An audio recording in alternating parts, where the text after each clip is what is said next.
Kita memiliki kebebasan untuk memilih bagaimana cara kita menjalani hidup tanpa harus menjelaskan ke setiap orang akan keputusan yang kita ambil.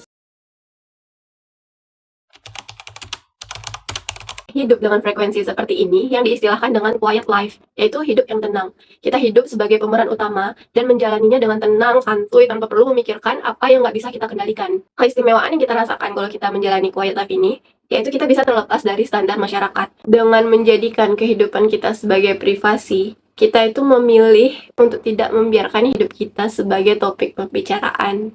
Dan ini yang akan membuat kita merasa lebih damai. Setiap orang memiliki tanggung jawab terhadap hidup mereka sendiri.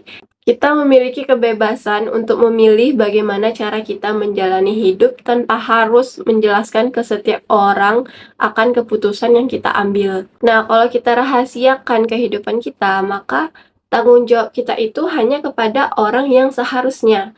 Kayak seorang anak hanya bertanggung jawab kepada orang tuanya, istri atau suami hanya bertanggung jawab kepada anak dan pasangannya. Dan kita cuman meminta nasihat atau saran hanya orang-orang yang kita pilih, serta hidup dalam lingkaran kecil tanpa campur tangan orang lain. Misalnya kalau ada seorang sarjana atau seorang magister tamatan S2, S3 itu masih jadi pengangguran, yang mereka hanya wajib mempertanggungjawabkan hidupnya dan status mereka itu kepada dirinya sendiri dan orang tuanya.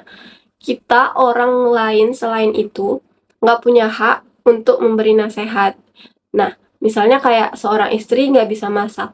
Nah, biarkan cuman dia dan suaminya yang menyelesaikan masalah tersebut tanpa pihak lain nggak perlu ikut campur atau ngasih nasihat atau pandangan tentang hal yang sedang terjadi di kehidupan orang. Nah, ini tuh yang harusnya tuh kita biasakan. Biasakan basa-basi kita itu bukan nanya tentang hidup, bukan nanya kapan nikah, udah kerja belum, kapan punya anak, tapi daripada membicarakan atau mempertanyakan masa depan yang kita nggak tahu, mending kita itu kayak sharing atau diskusi tentang pengalaman yang udah kita alami.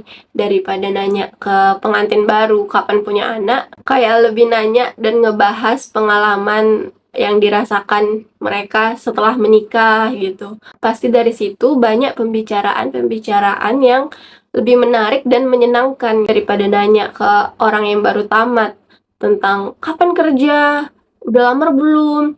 Lebih baik kita tuh nanya pengen kerja di bidang mana atau nanya passionnya apa, biar kalau mana tahu kita bisa bantu punya passion di sini, kita punya kenalan dan jatuhnya tuh lebih membantu, bukan ngejudge yang tanpa kita sadar membebani orang yang kita tanya. Nah, daripada nanya kapan nikah, lebih baik nanya ke sebenarnya tipe idealnya gimana, apa yang dilihat dari laki-laki atau apa yang dilihat dari perempuan, terus atau nanya gimana keseruan menjalani karir gitu.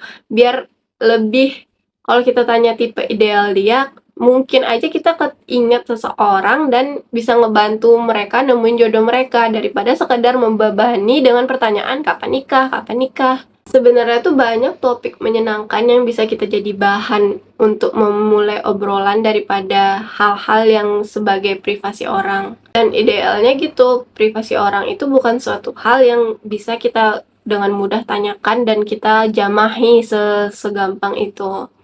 Tapi karena kita nggak bisa ngerubah orang lain, maka kita cuma bisa bertindak sesuai apa yang bisa kita kendalikan.